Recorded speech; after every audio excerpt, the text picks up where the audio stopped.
Governor மாளிகை முன்னாடி ஒருத்தர் பெட்ரோல் பம்ப் அடிச்சார் தெரியுமா? ஆமாமா. அவர் பேர் என்ன? ரவுடி பேரு கர்கா வினோத். கர்கா வினோத். அந்த கர்கா வினோத் கேஸை வந்து நம்ம தேனாம்பேட்டை போலீஸ் தான் விசாரிச்சாங்க.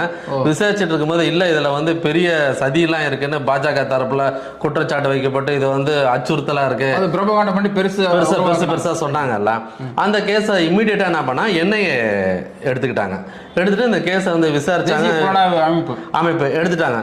அவங்க வந்து இந்த கேஸை விசாரிச்சு பார்க்க அட இது சரியான டம்மி பீஸ், இது அந்த அளவுக்கு வர்த்து இல்ல, இது நேஷனல் லெவல்ல இறங்குறதுக்கு லோக்கல் போலீஸ் கூட விசாரிக்கிறதுக்கு வர்த்து இல்ல.